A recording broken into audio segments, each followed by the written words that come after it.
the Hoover High School Friday Show. I'm Trenton Davis. And I'm Kiara.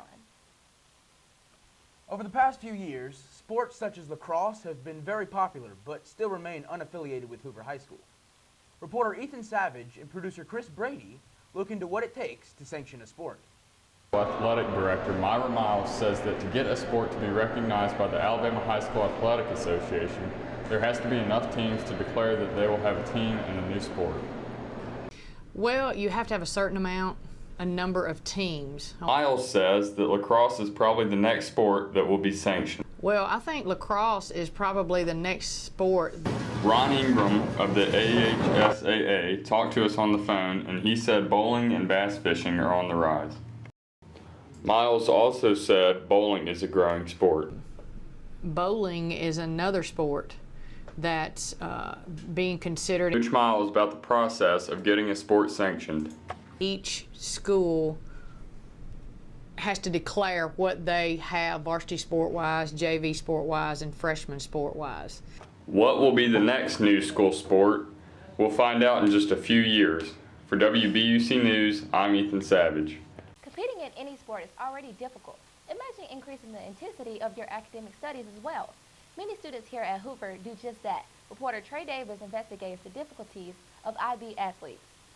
Being an IB alone is already a workload, but being an IB and in athletics is a totally different story. Students like Diego Seiler and Mary Claire Shingleton say that being an IB athlete is like a balance beam. It's a balancing act. It's very difficult to devote completely to both of them. And balancing those two out is pretty difficult, and you have to give priority to academics, but you still want to do very well in athletics. Diego says he's been able to overcome the battle of late night homework. That's happened multiple times this year, especially since the IB workload has increased. It's really difficult just going through the night, just thinking, how am I going to finish all this work? In the end, I've been able to accomplish it, especially with Coach Niblett's help and helping me manage my time. Mary Claire also says she can stay up to date with a busy schedule. Usually I can keep up a pretty good work ethic, and I can just go to practice. I go to school, and then I go back to practice, and I come home at about 7, and I do my homework until I go to sleep, and then I get up and do it again. And I can do that for a while, especially if I have my weekends to kind of relax. IB teacher Brad Coltrane is impressed by these students. My impression of it, though, is athletics at Hoover are much like athletics at college or university. From the time that you really start middle school, you're starting to prepare for a certain sport or sometimes a couple of sports. And so that alone is a huge demand on a young person's time. On the other hand, I feel like the athletes that we have in IB do as well as anybody else. I have no doubt. On a scale of 1 to 10, I'd probably say it's an 11. I couldn't do it. So. With today's technology, we have the world at our fingertips. People no longer have to look through books to find information. Many people believe this eliminates the need for entire facilities dedicated to research. My co-anchor, Tre Davis, answers the question, are libraries going obsolete? The Hoover High School Library has over 21,000 books. Every one of those books and more can be checked out online. So many people ask the question, are libraries going obsolete? Mrs. Kemp says it's important for libraries to not only focus on books. It's definitely important to change along with the times, and that's why here at Hoover High School you're going to see us introducing things like the print kiosk. We're going to have charging areas for our students. We are going to be having mobile batteries so you can come and keep your devices charged. So the library isn't only here so we can check out books. It's obvious there's a lot more to it. You can come in and sit and work. You can go and use the computer lab. We have a variety of things available for students, and so we do want you to come in and utilize one of those. Just because the library doesn't focus only on books doesn't mean the books aren't important. I sometimes need information or a dictionary. I don't always have computers around, so sometimes I have a book, and a book can help me wherever I go. Chandler believes a traditional book is more useful than a virtual one because technology fails, but the hard copy lives on. Sometimes I have problems with Wi-Fi, my iPad might go dead, and a book ain't gonna die. I can always have the book and I can check out the book if I need it to take it home. It's clear that having many different books has a purpose, and it's also clear that there are many purposes to the library. Students can socialize, work on homework, and also check out library books. So I guess it's safe to say that libraries are not going obsolete. Reporting for WBUC News, I'm Tre Davis. A few weeks ago, the Hoover High School Broadcasting Department traveled to Orlando, Florida to compete in the Student Television Network Convention. They learned from professional journalists and competed against some of the top schools in the nation.